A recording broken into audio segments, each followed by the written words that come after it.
Sedikit bingung ya. Tapi satu hal yang harus kalian sadari sebelum saya lanjutkan. Apa yang saya sampaikan ini nantinya ketika kalian berada di usia pengusaha atau sudah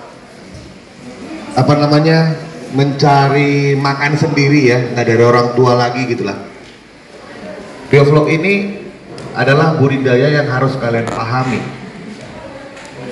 Dan pilihan kalian untuk berbudidaya konvensional harus memiliki lahan, harus memiliki kolam. Tentunya itu akan susah. Kenapa? Karena kan semakin hari harga tanah semakin mahal, terus lokasi untuk budidaya ikan juga akan semakin susah. Jadi satu-satunya pilihan yang bisa kita pilih itu adalah memaksimalkan lahan sempit untuk bisa budidaya ikan. Nah gitu, makanya sistem bioflow itu sebenarnya sangat bagus. Oke, saya lanjut ya di slide ketiga, permasalahan dan solusi. Nah kalau sebenarnya banyak sekali ya permasalahan di dalam sistem bioflow, tapi kalau semua kita bahas nggak selesai di berhari-hari. Jadi permasalahan yang paling biasanya itu yang paling buat sakit kepala pembudidaya bioflow itu adalah ikannya mati, itu aja. Ya, ikan mati. Dan ikan mati itu biasanya disebabkan oleh dua hal menurut saya. Yang pertama itu akibat penyakit, yang satu lagi itu akibat bukan karena penyakit. Nah, kita garis bawahi di situ. Nah, akibat penyakit itu biasanya terjadi akibat ikan mati dengan ciri-ciri adanya bekas luka di bagian luar ikan, terus jamur atau bercak seperti borok di bagian sisiknya. Ini terjadi ketika bibit masuk ke dalam kolam bioflow. Bibit itu tadi tidak kita pastikan sehat. Bang Maksud di unit pembenihannya itu akan mensortir atau menggrading bibit-bibit ikan ini sebelum dijual. Jadi berdasarkan size, ada ukuran 1 inci, 2 inci, 3 inci, 4 inci. Nah kita di bioflow cenderung menggunakan bibit yang lebih besar, 3 atau 4 inci. Nah untuk mendapatkan bibit 3 atau 4 inci berarti terjadi proses sortir. Nah, di sini sering terjadi luka di kepalanya, atau karena prosesnya pindah kolam ya, diserok sana, serok sini, lukalah sisiknya. Luka sisik inilah yang mengakibatkan nanti akan menjadi terinfeksi menjadi penyakit menular. Biasanya terjadi kematian ikan akibat penyakit menular ini hanya terjadi di awal pada saat karantina. Jadi jangan pernah melangkah ke step berikutnya sebelum kalian itu memastikan ikannya sehat dan tidak ada penyakit. Karena jika di dalam kolam bioflow satu bibit penyakit saja yang masuk ke kolam bioflow, maka secara otomatis seluruh kolam bioflow itu akan terinfeksi penyakit gitu loh. Jadi pastikan karantinanya bagus. Nah nih ya, jadi akibat penyakit itu ada dua, biasanya bibitnya tidak sehat atau sakit, terus proses karantina yang tidak benar.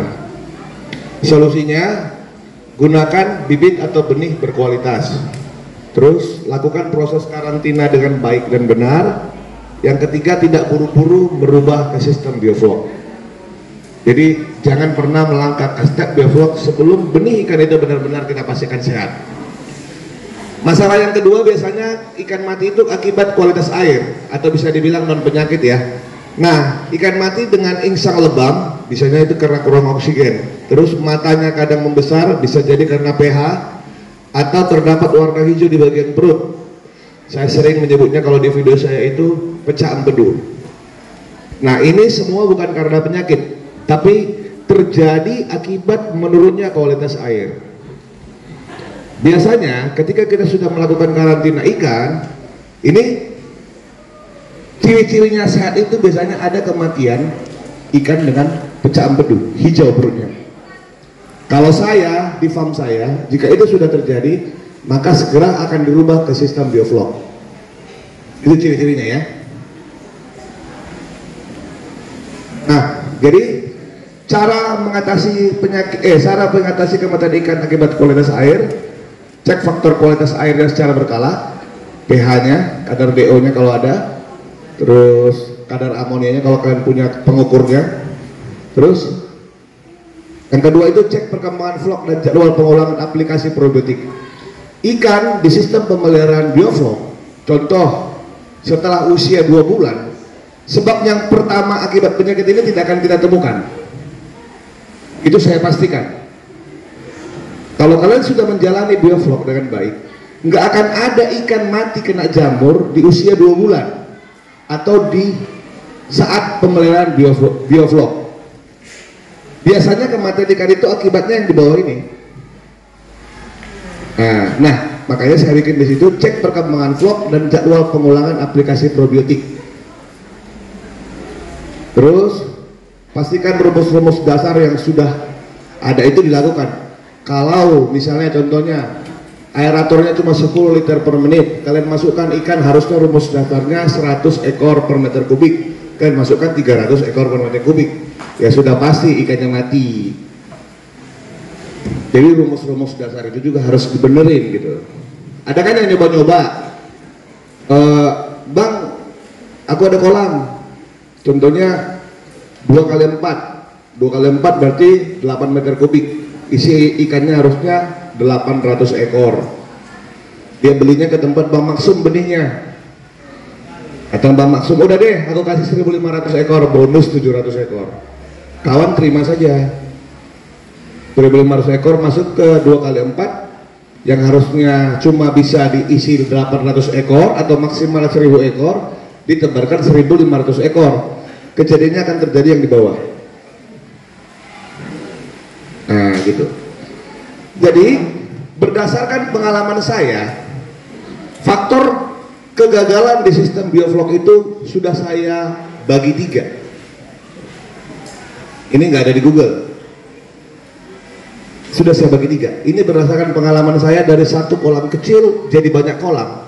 Permasalahan bioflok itu biasanya kegagalannya itu dibagi 3 penyebabnya. Yang paling besar 50% itu kuenya itu akibat equipment dan rumus dasar. Akibat tidak konsekuen terhadap rumus dasar, tidak paham terhadap rumus dasar, itu 50% akan menyebabkan bioflok gagal. Terus yang kedua itu 20%-nya itu akibat pemilihan benih atau bibit yang tidak bagus. Jadi kalau kalian rumus dasarnya sudah paham, terus dapat lagi benih yang bagus, itu sudah 70% kalian berhasil. Nah selanjutnya yang 30%-nya itu adalah feeling dan insting. Ini terjadi ketika kalian semakin sering melakukan budidaya ikan, maka kalian akan semakin terbiasa dengan perilaku ikan di kolam kalian. Jadi kalau kita bagi-bagi lagi 50% equipment dasar ini, itu bisa jadi kebutuhan aeratornya salah. Harusnya dia butuh contohnya volume kolamnya 2x4, harusnya kan butuhnya 8 meter kubik, berarti 80 liter per menit minimal. Dia berikan yang hanya 30 liter per menit misalnya. Itu udah pasti masalah. Terus yang kedua, padat tebarnya tidak benar, dibuat jadinya 200 ekor per meter. Terus probiotiknya juga salah, dibuat probiotiknya hanya menggunakan lactobacillus, tidak menggunakan bakteri yang bisa membentuk rangka vlog. Terus ya cadangan listriknya nggak ada. Contoh genset, kalau nggak ada genset ya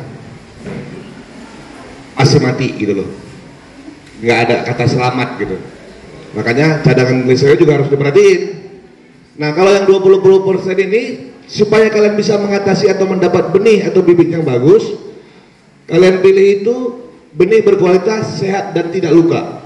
Biasanya benih yang langsung setelah sortir dikirim ke tempat kita itu biasanya luka. Jadi sampaikan ke pembenihannya, kalau boleh bang jangan ada luka ya. Terus kalau bisa dikarantina dulu. Sampaikan seperti itu. Saya sering komunikasi sama Maksum, Bang Maksum ya, di unit pemberian kita. Bang jangan sampai ada yang luka ya. Terus kadang-kadang Bang Maksum juga bilang, bang di sini hujan, kita undur ya kirim bibitnya. Nah, kenapa? Karena kita mau bibitnya itu bagus. Karena semua bibit yang dikirim ke kita itu rata-rata ditebarkan ke kolam bioflok. butuh kondisi yang lebih sehat. Terus syarat yang kedua supaya kalian itu bisa aman di 20% itu, kalaupun contohnya kalian di tempat lain, pilihlah pembenihan yang sudah CPIB. Saya bukan wakil atau orang yang berkampanye berdasarkan KKP atau dinas ya. Kenapa? Karena CPIB ini kan didapatkan dari instansi pemerintah ya, sertifikasi cara pembenihan ikan yang baik. Saya bukan mengkampanyekan program mereka, tapi menurut saya dengan sertifikasi yang dia buat itu, maka secara tidak langsung akan tersaringlah pembenihan-pembenihan yang ada saat ini, akan lebih terselektif. Kenapa? Ketika kita akan mendapatkan sertifikasi CPIB, dia harus butuh fasilitas kolam harus begini, ada syarat-syarat yang harus dia penuhi, dan syarat-syarat itu akan mendukung kualitas benih. Nah gitu, jadi kalau bisa kalian itu carinya benih di CPIB. Nah untuk yang 30%, kalian harus paham teori, jangan bosan baca, jangan bosan googling, jangan bosan nonton YouTube, jangan bosan yang lain-lain lah yang positif ya, jangan TikTok yang positif ya. Nah setelah itu pengalaman. Dulu juga saya pernah kematian ikan hampir 1 ton hanya gara-gara listrik. Pernah saya dulu sudah punya genset, sudah saya buat, tiba-tiba ikannya mati. Pernah. Setelah itu sampai sekarang kita sudah nggak begitu lagi. Kita sudah mulai terapkan kontrol keliling, pasang alarm, macam-macam. Jadi pengalaman itu sebenarnya kita peroleh dari hal-hal negatif atau hal-hal yang menyakitkan kita sebenarnya. Kalau pengalaman itu dapatnya yang enak-enak, biasanya kita cepat lupa. Tapi kalau kita belajarnya dari yang salah, itu biasanya keingat ya. Kita nggak mau, udahlah saya nggak mau lagi, yang penting besok, kayak gitu. Oke? Jadi supaya kalian berhasil bioflok, kalian harus pahami rumus dasarnya, beli benih yang bagus, terus banyak belajar, atau kalian bisa dapat pendamping ya, kawan-kawan atau siapa, guru-guru yang bisa mendampingi kalian ketika kalian melakukan bioflok. Karena biasanya jangan sampai begini, kalian seperti saya dulu, nggak ada tempat bertanya, ikannya mati, saya cari sendiri solusinya. Nah nikmatnya sekarang kan apa yang kejadian sama saya, kalau dulu saya ada diajari seperti ini tahapannya, saya nggak akan mau beli aerator yang kecil, nggak akan mau gitu. Saya pasti belinya sesuai dengan rumus. Nah, tapi kan ya itulah pengalaman, dan itu pengalaman dibagi. Jadi buat kalian nanti yang sudah mulai mau buat bioflok, cari partner yang sudah pernah bioflok, supaya itu lebih paham terhadap masalah yang dialami. Lanjut, tips bisnis dan bisnis plan. Tips, ini udah mau habis. Sebenarnya seperti saya katakan tadi, tips supaya bisa berjalan bioflok, selain memahami rumus dasar, kalian harus sadar bahwa kolam bioflok itu merupakan rantai makanan. Itu yang harus kalian sadari. Jika ikan di dalam kolam bioflok itu jumlahnya 100 ekor, terus dia mengeluarkan fesesnya nanti diolah oleh probiotik menjadi flok, ini harus seimbang. Jika ada salah satu di antaranya yang tidak seimbang, maka kolam bioflok kalian tidak akan berjalan dengan baik. Jadi intinya pahami dulu. Contoh, kalau kotorannya banyak, yang di atas air atau banyak tidak terurai, berarti kau itu butuh probiotik dimasukin lagi ke dalam, atau butuh zat karbon, sumber karbon dimasukkan lagi ke dalam gitu. Jadi ini harus sejalan. Nah jika misalnya contohnya floknya sudah banyak terbentuk, kalian harus mengurangi konsumsi pakan ikan supaya dia bisa menghabiskan flok. Jadi enggak harus dipikirin, rantai makanan ini harus berjalan supaya bisa terjadi bioflok. Oke? Business plan. Nah, sebelum membuat usaha, tentunya kalian harus bisa menganalisa usahanya ya. Analisa dari modal investasi dan modal operasional. Ada yang tahu itu modal investasi apa? Modal awal. Contohnya bang, kalau misalnya abang mau buat kolam biovlog, yang abang kategorikan modal investasi apa?